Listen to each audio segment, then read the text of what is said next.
va retrouver Thierry Delefosse. Vous êtes le directeur des chasseurs de la Fédération des chasseurs de la Somme. Bonjour, oui. Monsieur Delefosse, merci d'être avec nous. Vous êtes avec nous puisque, vous le savez sur WEO, chaque mois, on vous propose un magazine de la chasse. Ça s'appelle Passion Nature. Pierre-Jérôme Montenot qui vous emmène découvrir en toute pédagogie, la chasse, ce qu'on y fait, etc. Et dans un petit instant, Thierry Delefosse, on va parler notamment de la bécasse, parce que c'est ce que concerne, c'est l'espèce dont on parle dans cette émission. Mais avant ça, je vous propose tout de suite un petit extrait.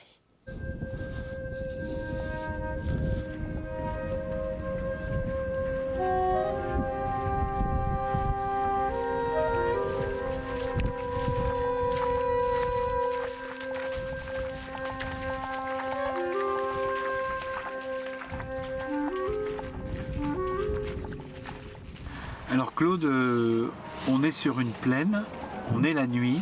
Oui. Pourquoi est-ce que la bécasse va choisir cet endroit ?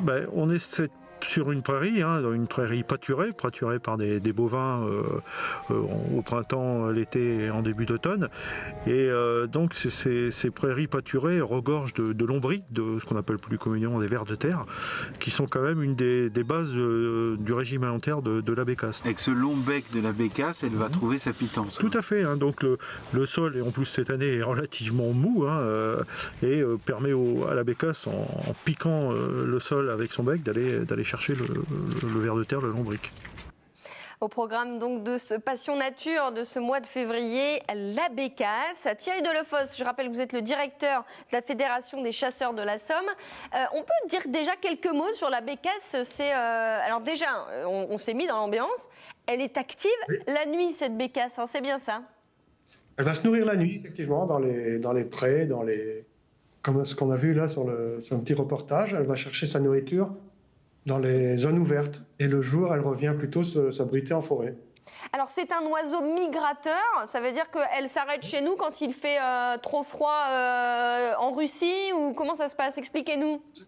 C'est un oiseau migrateur qui arrive chez nous généralement. Le repère, c'est la Toussaint, c'est-à-dire donc début novembre, qui reste chez nous plus ou moins suivant le front du froid, qui va descendre par exemple en Bretagne où il fait très rarement des températures négatives. Avec le réchauffement climatique en Picardie par exemple, on l'a plus longtemps qu'avant, effectivement, on en profite plus. Elle reste chez nous plus facilement.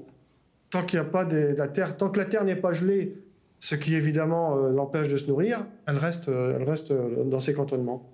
Alors, quel est votre rôle, vous, auprès de cette espèce ? Alors là, j'imagine, par exemple, que là, actuellement, avec la vague de froid, vous faites quand même...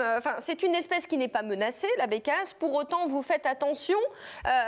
Vous êtes très vigilant sur le nombre que vous prélevez, etc. Parce que, bien évidemment, on fait évidemment très attention à cette espèce, la bécasse des bois. Il pourrait être à un moment menacé, peut-être.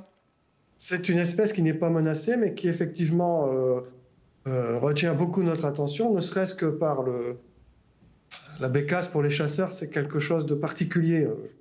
Mais par exemple, elle bénéficie d'un prélèvement limité, un PMA, prélèvement maximum autorisé, qui est de 3 oiseaux par jour. Bon, ça ne veut pas dire qu'on va prélever 3 oiseaux par jour, puisque c'est 30 dans l'année. Et par exemple, dans la fédération que je dirige ici dans la Somme, sur 21 000 chasseurs, les retours sont les gens qui arrivent à faire leur PMA annuel, je pense qu'il va en avoir même pas une dizaine dans le département, vous voyez.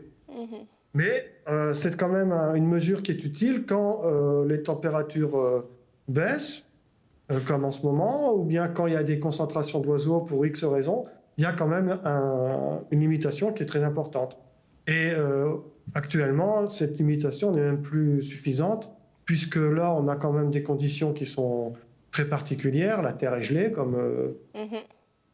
et il va peut-être très rapidement falloir envisager, nous sommes aujourd'hui mercredi, envisager peut-être une fermeture de la bécasse. Oui, peut-être de manière anticipée, histoire de préserver évidemment l'espèce. Vous les baguez évidemment pour connaître aussi, connaître évidemment le développement et puis savoir un petit peu comment se porte l'espèce. J'ai découvert moi qu'il y avait une race de chiens, on appelle ça l'épagnol picard. C'est une espèce qui est spécialisée dans la bécasse, c'est bien ça? Disons que c'est une race de chiens qui chasse bien effectivement la bécasse parce que c'est dans ces biotopes picards. On ne peut pas dire que ce soit un chien spécialisé pour la bécasse. Il y en a des tas de. Dans chaque race, il y a des chiens qui sont plus ou moins bons sur la bécasse et qui font le bonheur de leur maître quand ce sont des bécassiers, évidemment. Souvent, ce sont des chiens d'arrêt, mais il y a aussi des springers qui sont très bons à bécasse. Ouais.